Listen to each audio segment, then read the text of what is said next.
Hello everyone, welcome to my tech अभ्यास या YouTube channel. Friends, आजच्या क्लासमध्ये आपण डिस्ट्रीब्युटेड वर्जन कंट्रोल सिस्टम म्हणजे DVCS बद्दल पाहणार आहोत. याच्या पहिले आपण CVCS म्हणजे सेंट्रलाइज वर्जन कंट्रोल सिस्टम याबद्दल आपण पाहिलं आहोत, ज्यामध्ये आपण गेटला पण पाहिलं आहोत.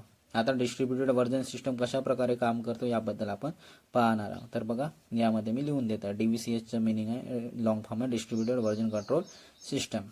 ठीक आहे. यामध्ये मी पहिले आपल्याला डेफिनेशन लिहून दाखवतो आणि त्यानंतर या पद्धतीने मी म्हणजे कशा प्रकारे डायग्राम आहे ते यामध्ये एक डायग्राम काढून दाखवतो. तर पहा, यामध्ये मी काही डेफिनेशन लिहून देत आहे.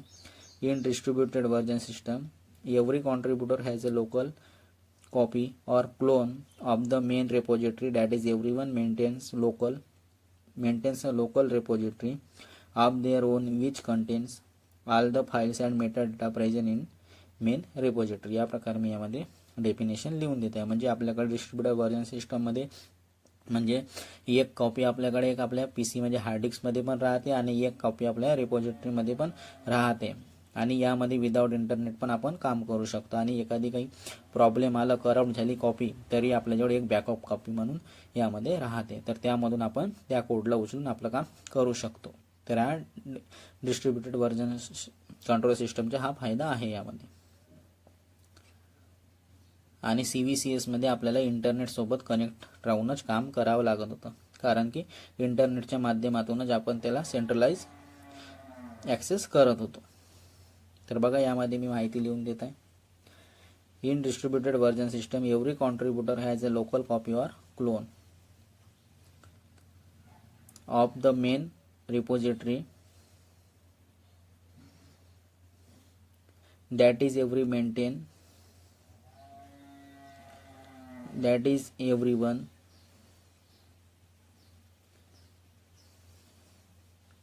maintains a local repository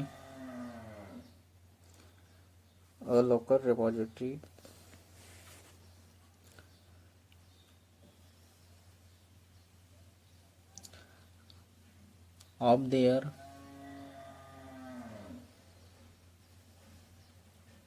own which contains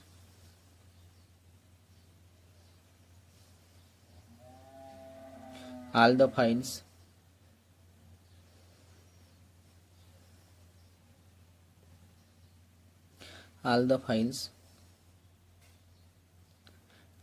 and metadata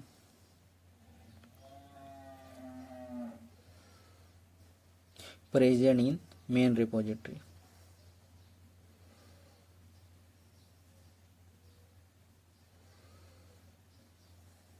बघा, यामध्ये मी योग्य रीतीने करत आहे व्हाईट बोर्डला. ठीक आहे. Present in main repository.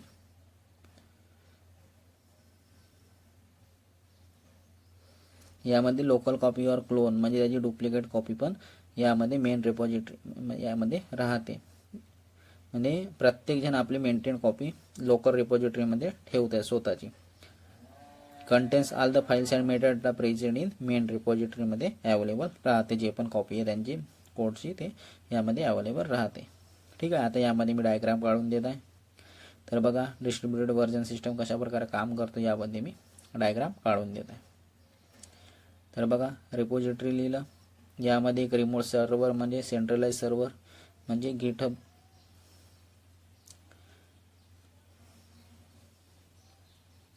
Remote server.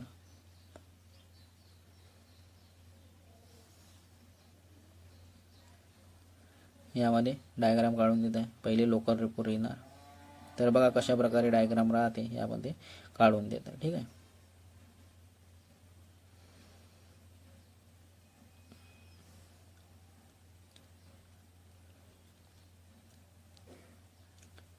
Local repo म्हणजे आपली हार्ड डिस्क समजा, आपल्या PC मध्ये सेव्ह राहते. लोकल रेपोजिटरी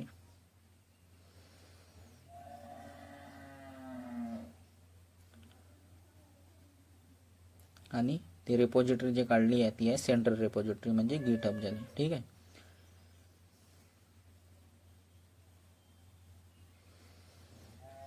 यामध्ये डबल काढून देतो, यामध्ये थोडी डायग्राम.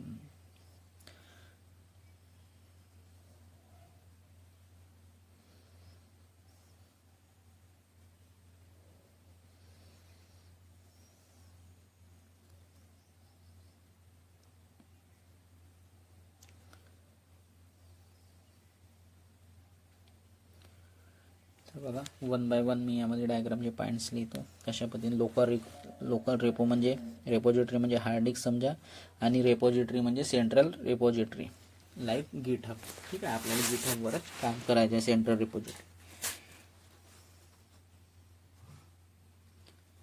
तर पहा यामध्ये डायग्राम काढून देत आहे. यामध्ये वर्किंग स्पेस,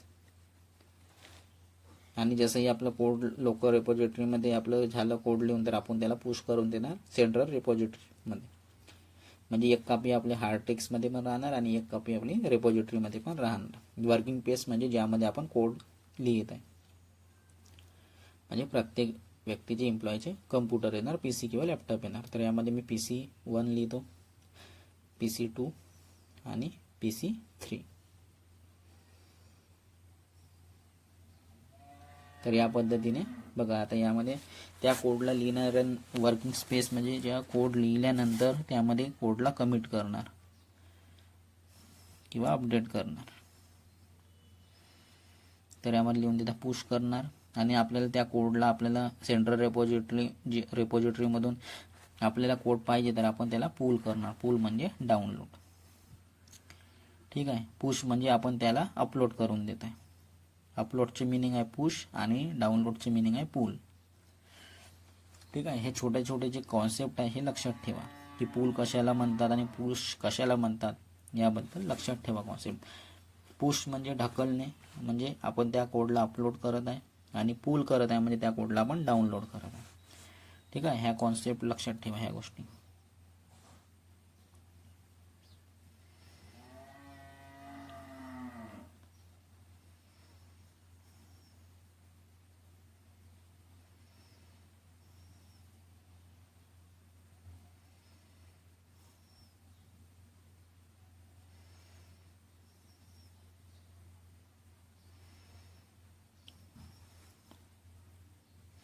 तर बघा यामध्ये कमिट म्हणजे आपलं कोड लिहून झाल्यानंतर त्याला कमिट करणार आणि अपडेट करणार.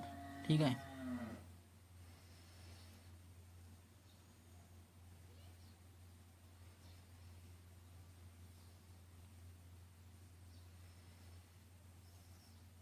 तर बघा यामध्ये गिट. ठीक आहे, म्हणजे मेंटेन जे वर्जन करत आहे ते गिट करत आहे, वर्जनला मेंटेन. हा झाला DVCS ची डायग्राम झाली, ही डिस्ट्रीब्युटेड वर्जन कंट्रोल सिस्टम. ठीक आहे, याप्रमाणे याची डायग्राम आहे. ठीक आहे, आणि यामध्ये इंटरनेटचे आपण सेंट्रलाइज रेपोजिटरी म्हणून डाउनलोड करण्यासाठी इंटरनेटचा यूज करणार. ठीक आहे, आपल्याकडे दोन्ही ऑप्शन यामध्ये अवेलेबल आहे.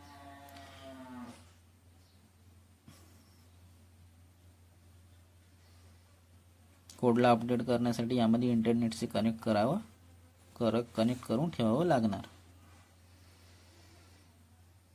आणि यामध्ये आपली जी डिपेंडन्सी आहे ती यामध्ये संपलेली आहे, कारण की आपल्याजवळ एक कॉपी आपल्या PC मध्ये अवेलेबल आहे, आपल्या हार्ड डिस्कमध्ये. तर काही प्रॉब्लेम आला तरी आपल्या PC मधून आपण घेऊ शकतो, आणि आपल्या PC मधली पण कॉपी करप्ट झाली तर आपण सेंट्रलाइज रेपोजिटरी म्हणून त्या कॉपीला डाउनलोड करून यूज करू शकतो. तर यामध्ये जी डिपेंडन्सी होती ती सॉल्व्ह झालेली आहे. जे सेंट्रलाइजमध्ये डिपेंडन्सी होती, की कोड करप्ट झाल्यानंतर आपल्याकडे ऑप्शन नव्हतं, ते यामध्ये प्रॉब्लेम सॉल्व्ह झालेला आहे. तर आपल्याला इंटरनेटसोबत सर्व कनेक्ट ठेवावं लागत होतं CVCS मध्ये. कोडला अपडेट करण्यासाठी, कोडला घ्यायसाठी, पाहायसाठी त्यामध्ये आपल्याला डिपेंडन्सी, आता यामध्ये आपली जे काही डिपेंडन्सी होती ती यामध्ये संपलेली आहे. का बरं संपली आहे?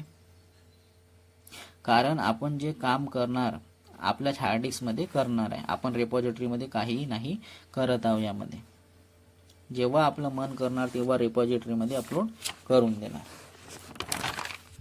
तर आता रेपोजिटरीमध्ये आपण काही काम नाही करत आहे, आणि आपला जो कोड आहे तो आपल्या हार्ड डिस्कमध्ये, आता आपल्या हार्ड डिस्कमध्ये पण राहत आहे. म्हणजे प्रत्येक कोडची 2 कॉपी आता आपल्याजवळ अवेलेबल आहे.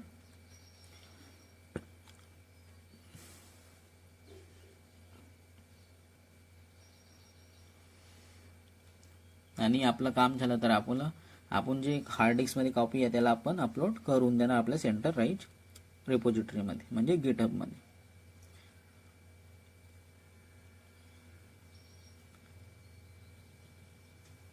आणि आपण रिपॉझिटरीमध्ये आता यामध्ये काहीही काम नाही करत आहे. जे पण काम करत आहे ते आपल्या लोकल रिपॉझिटरीमध्ये करत आहे, म्हणजे आपल्या PC मध्ये करत आहे, हार्ड डिस्कमध्ये करत आहे. आपल्या सिस्टीममध्ये एक फोल्डर बनवून देतो, त्यामध्ये आपण काम करणार हार्ड डिस्कमध्ये. ठीक आहे. रिपॉझिटरीसारखं बिहेव करणार, परंतु ते अवेलेबल आहे आपल्या मशीनमध्ये. यामुळे काय होणार की आपलं काम फास्ट होणार आणि आपण आपल्या लोकल मशीनलाच ॲक्सेस करत आहात. तर आपल्या लोकल मशीनमध्येच फोल्डर अवेलेबल आणि सर्व डेटा अवेलेबल असल्यामुळे आपला जो काम आहे तो फास्ट होणार. कारण की यामध्ये इंटरनेटचा यूज नाही करत आहोत, की इंटरनेटची स्पीड आहे नाही आहे हे वगैरे यामध्ये प्रॉब्लेम सॉल्व्ह झालेला आहे. आपल्या मशीनमध्येच आपण यूज करत आहोत.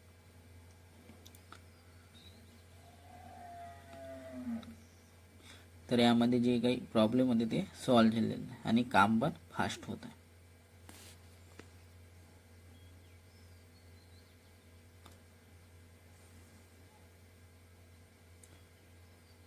आणि आपल्या लोकल मशीनमध्येच काम करत आहोत.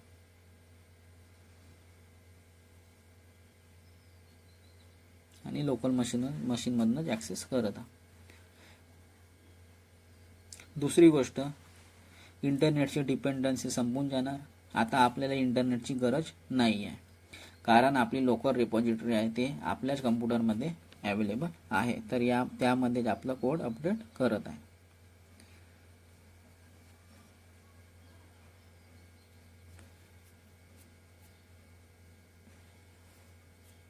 ठीक आहे. आणि जे पण काम आहे ते आपल्या लोकल रिपॉझिटरीमध्येच होत आहे, आपल्या कम्प्युटरमध्ये जे अवेलेबल आहे. तर आपला जो कोड आहे तो अपडेट पण आपल्या लोकल मशीनमध्येच करत आहे. रिपॉझिटरी तेव्हा यूज करणार जेव्हा आपल्याला स्टोरेज फोल्डरमध्ये सेव्ह ठेवायचे आहे.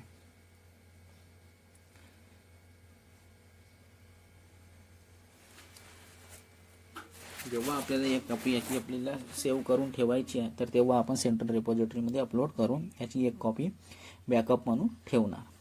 आणि ज्यांना पण आपल्याला यूज करायचे आहे तर या सेंट्रल रिपॉझिटरीमधून इंटरनेटच्या माध्यमातून घेऊ शकतात. तर यामध्ये आपला जो स्टोरेज आहे तो आपल्याच कम्प्युटरमध्ये अवेलेबल आहे, तर त्याला फास्ट ॲक्सेस करू शकता. इंटरनेटची यामध्ये गरज नाही आहे, कारण की आपली एक कॉपी आपल्या हार्ड डिस्कमध्ये आपल्या PCमध्ये अवेलेबल आहे. तर यामध्ये आपल्या PC किंवा हार्ड डिस्कमध्ये अवेलेबल आहे, तर आपल्याला इंटरनेटची गरज नाही आहे. आणि यामुळे इंटरनेटची गरज नसल्यामुळे यामध्ये जो ॲक्सेस आहे तो फास्ट होऊन जातो.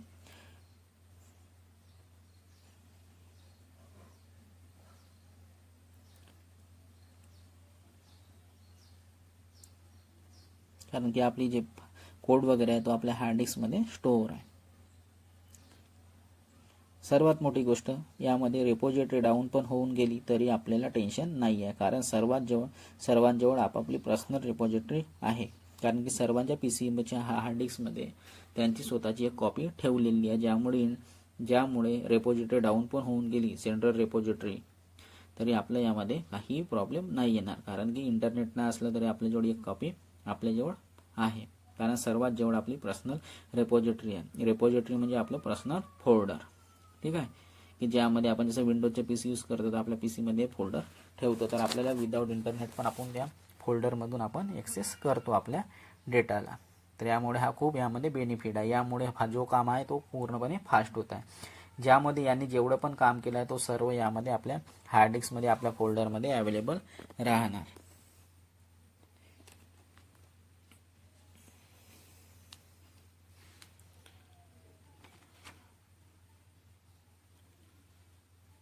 रिपॉझिटरी म्हणजे पर्सनल फोल्डर.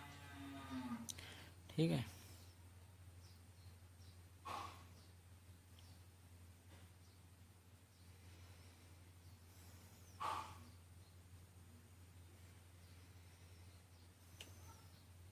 तर जो रिपॉझिटरी आणि लोकल हार्ड डिस्कमध्ये पण अवेलेबल आहे, तर त्या कोडची प्रत्येक व्यक्तीकडे एक कॉपी आहे.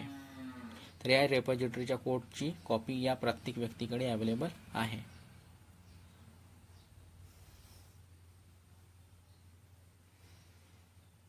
बघा यामध्ये काढून पण देत आहे. रेपॉझिटरी म्हणजे सेंट्रल रेपॉझिटरी म्हणजे गिटहब झालं, आणि लोकल रेपॉझिटरी म्हणजे हार्ड डिस्क म्हणजे सर्वांच्या पी सी मधला फोल्डर. तर यामध्ये 2 कॉपी आपल्याजवळ अवेलेबल आहे, एक सेंट्रल रेपॉझिटरीमध्ये आणि एक आपल्या पी सीमध्ये.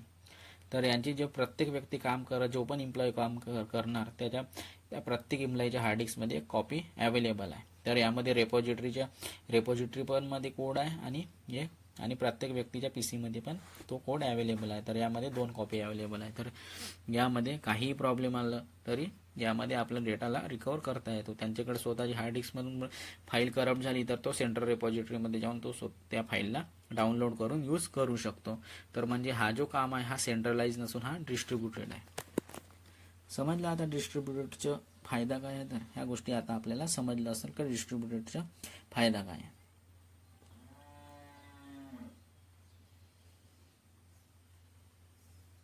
तर डिस्ट्रीब्युटेडचं मीनिंग जो आहे तो काय आहे की आपल्या कोडची जी कॉपी आहे ती एक जागी नसून मल्टिपल जागेवर डिस्ट्रीब्युटेड आहे. म्हणजे मल्टिपल जागेवर त्या कोडची कॉपी अवेलेबल आहे. म्हणजे एक कॉपी आपली डिलीट पण झाली किंवा करप्ट झाली तरी आपण दुसऱ्या जागेवर आपण कॉपीला रिकवर करू शकतो. बघा यामध्ये लिहून पण देत आहे.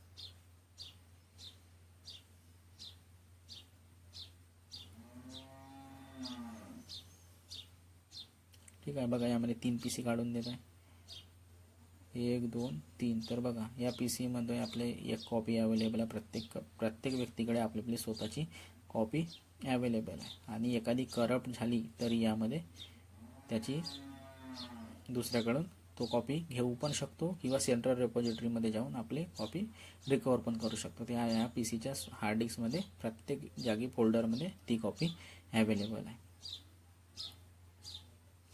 याचं मिनिंग रेपॉझिटरी खराब झाली तरी लोकल रेपो म्हणजे हार्ड डिस्कमध्ये सर्व कोड अवेलेबल आहे. जेवढे पण अपडेटेड कोड असणार तेवढ्या पण ब्रँचेसचे तो प्रत्येक व्यक्तीकडे अवेलेबल राहणार.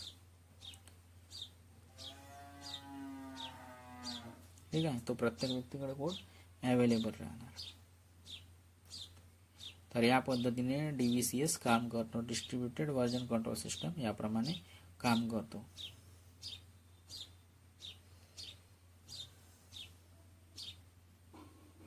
आणि अपडेटेड कोड यामध्ये असणार. जो पण कोड राहणार तो यामध्ये अपडेटेड कोड असणार. जेवढ्या पण ब्रँचेसचे प्रत्येक व्यक्तीकडे कोड अवेलेबल असणार. तर रेपॉझिटरी आणि कोणत्या दुसऱ्या व्यक्तीकडून, तर बघा यामध्ये पुन्हा काढून देत आहे कोड PC1 PC2 आणि PC3 यामध्ये प्रत्येक व्यक्तीकडे तो कोड अवेलेबल आहे. तर बघा यामध्ये रेपॉझिटरी आणि कोणत्या दुसऱ्या व्यक्तीकडून कोड खराब झाला, त्याचा जो स्वतःचा कोड होता तो खराब झाला तरी तो कोड तिसऱ्या व्यक्तीकडून घेऊ शकतो, कारण त्याच्याजवळ पण रेपॉझिटरीचे सर्व कोड अवेलेबल आहे. ठीक आहे. तर यामधून बघा कोणता पण एम्प्लॉईचा कोड खराब झाला तर तो दुसऱ्या व्यक्तीकडून त्या कोडला रिकवर करू शकतो आणि आपलं काम करू शकतो. म्हणजे सर्व काम कोणतं काम करत आहे, कोणत्या कोडवर काम करत आहे यामध्ये सर्वांना ह्या गोष्टी माहिती आहे. म्हणून याला म्हणतात डिस्ट्रीब्युटेड. कारण कोणता व्यक्ती काय काम करत आहे यामध्ये प्रत्येक एम्प्लॉईला माहिती आहे आणि कुठपर्यंत काम केलं आहे आणि काय काम करणार ह्या गोष्टी सर्व एम्प्लॉईला यामध्ये माहिती आहे. तर यामुळे हा फायदा डिस्ट्रीब्युटेड व्हर्जन कंट्रोल सिस्टमचा अवेलेबल आहे. म्हणजे या कामामध्ये पारदर्शिता आहे. म्हणजे आपला जो डेटा आहे तो एक जागी नसून मल्टिपल जागी अवेलेबल आहे. यासाठी याचा बेनिफिट हा आहे की एक कॉपी खराब झाली तर दुसऱ्या जागेवरून त्या कॉपीला रिट्राईव्ह करू शकतो. हा एक याचा बेनिफिट्स आहे.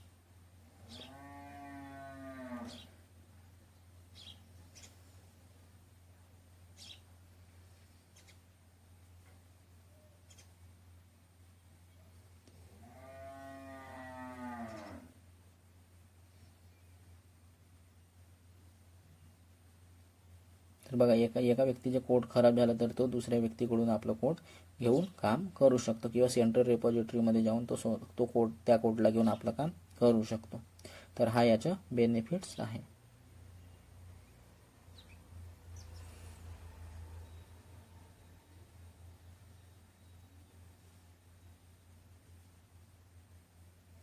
तर हा व्हर्जन कंट्रोल सिस्टम तर आहे. कसा आहे व्हर्जन कंट्रोल सिस्टम? तर खूप सुंदर आहे. ह्या प्रकारे डिस्ट्रीब्युटेड व्हर्जन कंट्रोल सिस्टम आहे यामध्ये. तर एकाकडून आपला कोड खराब झाला तरी आपल्याला एक कॉपी दुसऱ्याकडून आपण घेऊन काम करू शकतो. जसं आपल्या पेनड्राईव्हमधला कोणाला डेटा मागितला, आपला खराब झाला, तर आपण काय करतो, दुसऱ्या व्यक्तीकडून त्याला सांगतो की आपला डेटा खराब झाला, तर ते तर आपण त्याच्याकडून पेनड्राईव्हमधून आपण त्याच्याकडून डेटा घेऊ शकतो. किंवा ऑनलाईनमध्ये जसं गुगल ड्राईव्ह आहे, गुगल ड्राईव्हमध्ये डेटा राहतो, म्हणजे गुगल ड्राईव्हला एक प्रकार सेंट्रल रिपॉझिटरी समजा. तर आपण काय करतो, लिंक शेअर राहते, तर आपण गुगल ड्राईव्हमधून आपण त्या डेटाला, त्या फाईलला पाहू शकतो किंवा त्या फाईलला आपण रिकवर पण करू शकतो. त्या गुगल ड्राईव्हच्या एक्झाम्पलमधून याला समजू शकतात. हा याच्या बेनिफिट्स आहेत DVCSच्या.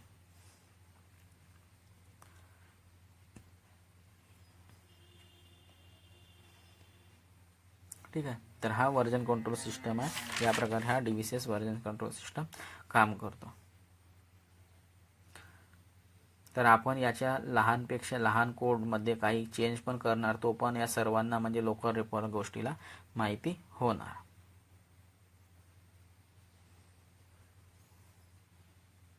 तर या पद्धतीने हा व्हर्जन कंट्रोल सिस्टम आहे.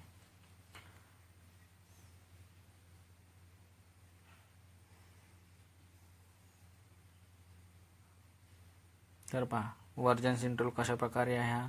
तर पहा आपण याच्या लहानापेक्षा लहान कोडमध्ये काही चेंज पण करणार, छोटा कोड आहे त्याच्यामध्ये काही चेंज पण करणार, तो पण या सर्वांना म्हणजे जे पण एम्प्लॉई आहे त्याचे लोकांमध्ये माहिती असते, म्हणजे ती गोष्ट राहते. तर त्या सर्व लोकांना डिस्ट्रीब्युटेड व्हर्जन कंट्रोल सिस्टम आहे. तर आपण छोटं पण कोडमध्ये काही चेंज करणार, एक लाईन किंवा एक वर्ड, तर या सर्व एम्प्लॉईला माहिती होणार की असं नाही आहे की आपण एक खूप मोठं कोड लिहिला आणि त्या कोडमध्ये आपण काही चेंजेस करून दिलं तर तो मला माहिती नाही होणार किंवा त्या व्यक्तीला माहिती नाही होणार. असं कधीही नाही होणार, कारण की डिस्ट्रीब्युटेड व्हर्जन सिस्टम असल्यामुळे यामध्ये तो व्यक्ती कोड लिहित आहे किंवा काही चेंजेस करत आहे किंवा काही डिलीट करते, ह्या सर्व गोष्टी प्रत्येक व्यक्तीला माहिती होणार. का बरं? कारण त्यामध्ये एक कमिट आय डी बनते. ज्यांनी पण चेंज केलं किंवा काही केलं तर त्यामध्ये एक कमिट आय डी बनून जाते. तर बघा यामध्ये PC1 या व्यक्तीला कोडमध्ये काही चेंज करणार, तर त्या कोडची एक कमिट आय डी बनून जाते. तर त्या कमिट आय डीमधून आपल्याला माहिती होऊन जाणार की या व्यक्तीने काय केलं किंवा काय डिलीट केलं. तर त्याच्यामुळे त्याची जे लोकेशन, त्या जो IP वगैरे आहे ती ट्रेस होऊन जाते त्या व्यक्तीची. म्हणजे यामध्ये पारदर्शिता आहे. आपण म्हणजे एकमेकावर असं ब्लेम नाही करू शकत की यांनी अशा प्रकारे काम केलं. डायरेक्ट सापटून जातो की यांनी अशा पद्धतीने काम केलेलं आहे, कारण की यामध्ये एक कमिट आय डी बनून जाते की या पद्धतीने याने काम केलं, यामध्ये कोडला अपडेट केलं, यांनी कोडला रिमूव्ह केलं, ह्या गोष्टी माहिती होऊन जाते. तर याबद्दल आपण डिस्कस करणार, परंतु ह्या गोष्टी आपण नंतर करणार आहे डिस्कस. ठीक आहे. ह्या कमिट आय डीवरून ह्या गोष्टी आपल्याला माहिती होऊन जाते.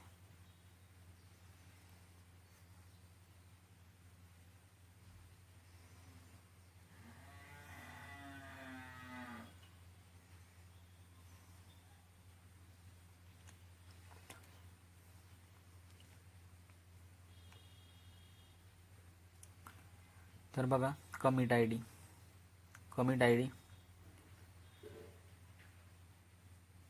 त्या कमिट आय डीमध्ये आपल्याला माहिती होऊन जाते की कोणत्या एम्प्लॉईनी काय काम केलं आहे, काय अपडेट केलं आहे, काय रिमूव्ह केलं आहे, की काय काम करणार. ह्या कमिट आय डीमध्ये आपल्याला माहिती होते. आणि कोणी याला रिमूव्ह पण करून दिलं तर आपल्याला ह्या गोष्टी माहिती पण होऊन जाणार की कोणत्या एम्प्लॉईनी काय काम केलं आहे,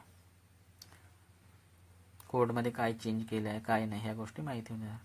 तर ह्या कमिट आय डीमुळे माहिती होते की कोडमध्ये कोणत्या व्यक्तीने काय चेंज केलं आणि केव्हा केलं आहे. त्यामुळे टाईम पण शो होतं आणि यामुळे आपल्याला माहिती मिळून जाते की कोणत्या कोडसोबत काही छेडछाणी तर नाही केली आहे कोणी, काय कोणत्या व्यक्तीने आपल्याला, ह्या गोष्टी आपल्याला माहिती होऊन जाते. छेडछाड पण केली त्या कोडसोबत तर आपल्याला माहिती मिळून जाते या कमिट आय डीमुळे. आणि आपण त्याला नाही लपवू शकत, ह्या गोष्टी आपण त्याला लपवू नाही ठेवू शकत की तर काही चेंजेस केलं तर आपल्याला ह्या गोष्टी पण माहिती होऊन जाणार की काय काम केलं, ह्या गोष्टी आपल्याला इझिली माहिती होऊन जाते. छेडछाड केलं किंवा रिमूव्ह केलं तरी माहिती, कारण की टाइम स्टॅम्प आणि कमिट आय डी ह्या आपल्याला शो होऊन देणार आणि कोणत्या व्यक्तीने केलं ह्या गोष्टी तर इझिली माहिती होऊन देणार.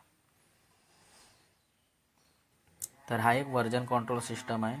याचं मीनिंग आहे की जेवढे पण व्हर्जन आहे कोडचे आपल्या प्रोग्रामचे त्यांना आपण एका जागी ठेवू शकता, यासाठी आपण गिटचं यूज करतो.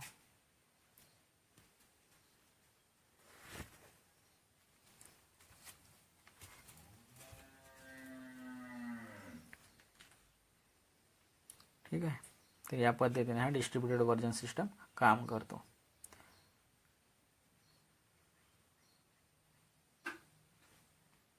आणि यासाठी आपण गिटचं यूज करतो.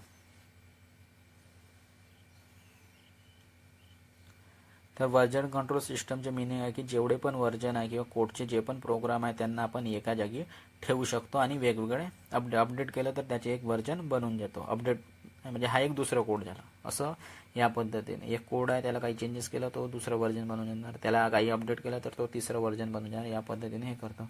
आणि या व्हर्जनला मेंटेन करण्यासाठी आपण गिटचं यूज करतो. आणि सर्वात जो फेमस आहे यामध्ये तो गिटच आहे. याच्या व्यतिरिक्त मर्क्युरियल पण येतो. काही जागी मर्क्युरियल पण यूज होतो, परंतु मर्क्युरियल खूप कमी यूज होतो. तर पहा, यामध्ये जो सर्वात जो फेमस आहे तो आहे गिट. डिस्ट्रीब्युटेड व्हर्जन कंट्रोल सिस्टमसाठी जो फेमस आहे तो आहे गिट. आणि याच्या व्यतिरिक्त मर्क्युरियल हा पण येतो. काही जागी मर्क्युरियल पण यूज करतात. ते कंपनीवर डिपेंड असतात की कोणत्या टूलवर यूज करतात, कोणतं टूल यूज करतात. ज्यामध्ये जास्त सुविधा मिळते, कमी पैसे लागतात, त्याच गोष्टीला जास्त यूज करतात कोणी पण. आपण पण तसंच यूज करतो, परंतु मर्क्युरियलला खूप कमी यूज करतात. तर जनरली जो यूज होतो तो गिटचा यूज केला जातो. आता यामध्ये पूर्ण कॉन्सेप्ट क्लिअर झालेले असणार.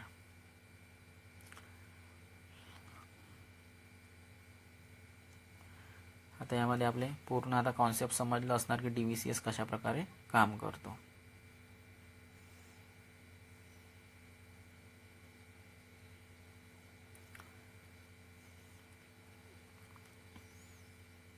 तर पहा, यामध्ये आणखी समोर सांगतो.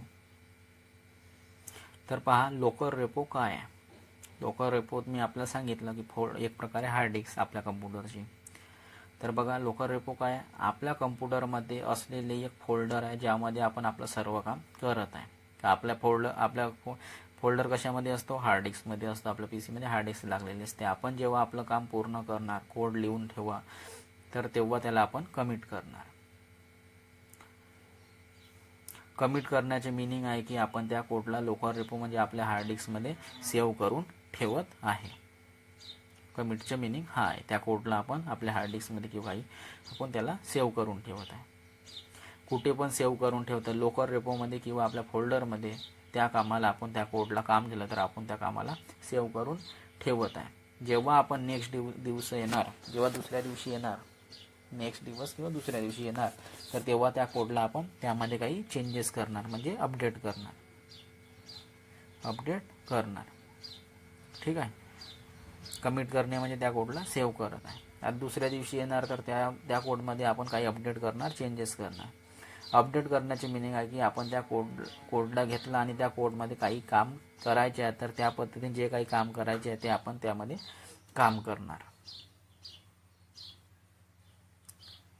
ठीक आहे. त्याला आपण अपडेट करणार. तर या पद्धतीने त्या अपडेटचं मीनिंग आहे. अपडेट करण्याचे मीनिंग आहे की त्या कोडला घेतला आणि त्या कोडमध्ये ज्या काही आपल्याला चेंजेस करायचे आहे, काही रिमूव्ह करायचे, अपडेट करायचे, त्याला आपण अपडेट करत आहे. त्याला आपण अपडेट म्हणतो, चेंजेस करण्याला. याचप्रमाणे आपण कमिट पण करत राहणार. ज्या पद्धतीने आपलं कोड झालं तर त्याला आपण कमिट करणार, म्हणजे त्या कोडला सेव्ह करणार. तर आपल्या कोडला अपडेट करत राहणार आणि आपल्याला वाटते की या कोडला आपण लोकल रेपोमध्ये म्हणजे हार्ड डिस्कमधून उचलून गिटहबमध्ये अपलोड करायचे आहे, तर ज्यामुळे आणखी जास्त व्यक्ती त्याला ॲक्सेस करू शकतात.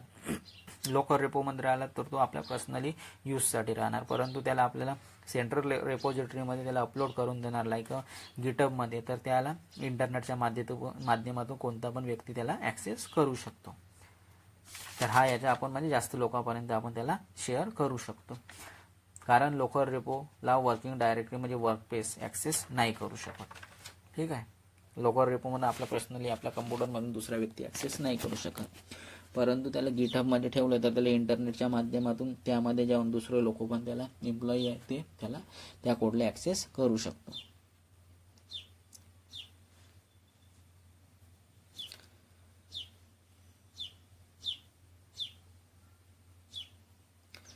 ठीक आहे, या पद्धतीने करतो.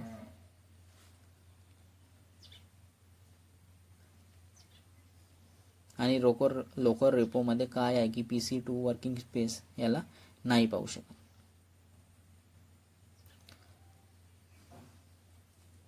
आणि गिटहबमधून म्हणजे सेंट्रल रेपॉझिटरी आहे त्यामधून कोणी पण त्या कोडला ॲक्सेस करू शकतो. लॉग इन करणार आणि त्यामधून आपला कोडला कोणत्या पण कोडला तो ॲक्सेस करू शकतो.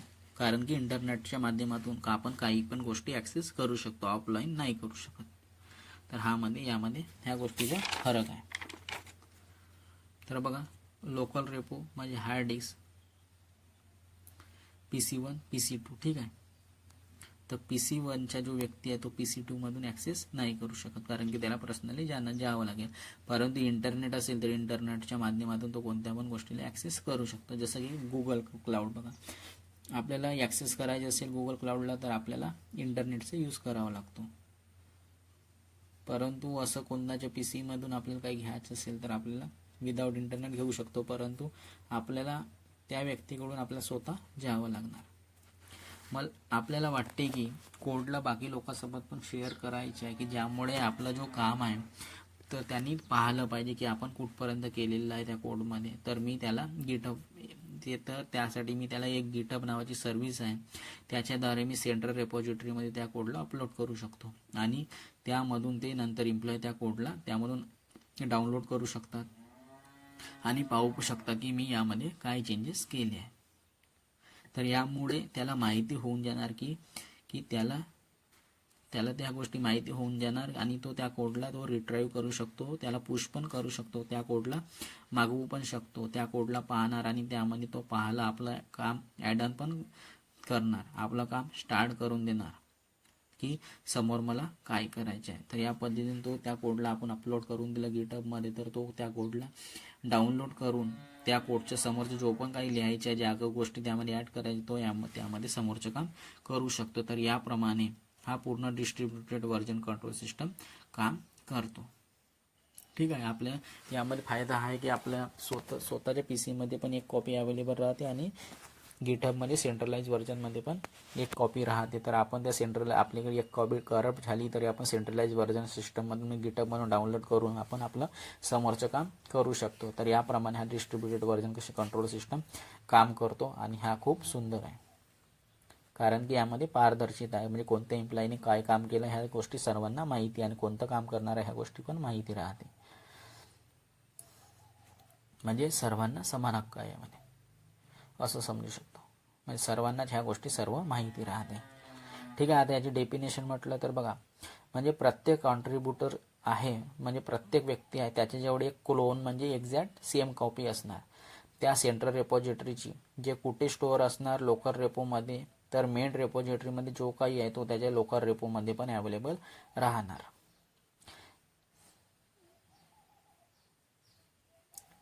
ठीक आहे. म्हणजे हार्ड डिस्क आणि गिटहबमध्ये पण कॉपी राहणार म्हणजे बॅकअप कॉपी पण अवेलेबल राहणार. म्हणून यामध्ये एक कॉपी डिलीट झाली तरी काहीही प्रॉब्लेम येणार नाही. किंवा त्याला समोरचं काम करायचं आहे की जुनं कोड चांगलं होतं तर त्या नवीन कोडला सोडून तर जुन्या कोडला डाउनलोड करून त्यामध्ये तो काम करू शकतो. तर याचा जो सर्वात मोठा जो बेनिफिट आहे तो हाच आहे की याच्यासाठी इंटरनेटची गरज नाही आहे. आपण आपल्या लोकल रेपो सोबत काम करत राहतो. आपल्याला कोणत्याच प्रकारची कनेक्टिव्हिटीची गरज नाही आहे. खूप फास्ट असतो, रिलायबल आहे आणि आपण आपल्या कामाला चांगल्या प्रकारे पण करू शकतो.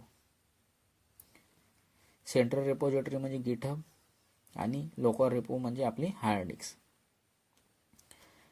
बघा, यामध्ये कोड वेगवेगळ्या प्रकारचे आपण कोड लिहितो, काही चेंजेस केलेले. परंतु आपल्याला कोड आवडला नाही तर आपल्याला जुना कोड पाहिजे तर तो सेंट्रल रेपॉझिटरीमध्ये ऑलरेडी असतो, त्याला डाउनलोड करून आपण तिथपासून आपण नवीन कोड लिहिण्याला सुरुवात करू शकतो. तर हा याचा बेनिफिट्स आहे.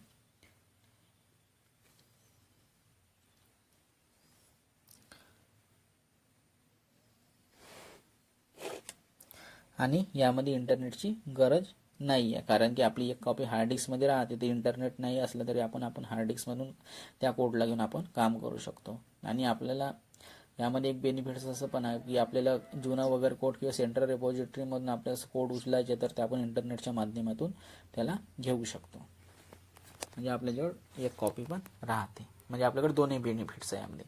एक इंटरनेटची यूज करून सेंट्रल रेपॉझिटरीमधून घेऊ शकतो आणि नाही या इंटरनेट तर आपण हार्ड डिस्कमध्ये पण घेऊन काम करू शकतो. आणि फास्ट पण आहे, कारण की विदाउट इंटरनेट काम केलं तर खूप फास्टपणे काम होतो. परंतु आजकाल इंटरनेटची स्पीड खूप फास्ट आहे, तर त्यामुळे अशा प्रकार काही प्रॉब्लेम येत नाही.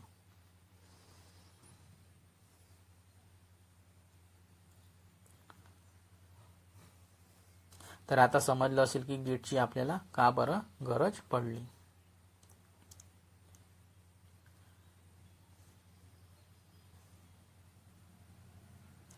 ठीक आहे, आता गिटचे आपल्याला यूज समजलं असणार. तर आता बघा गिटची आपल्याला का बरं गरज पडली यामध्ये मी सांगत आहे.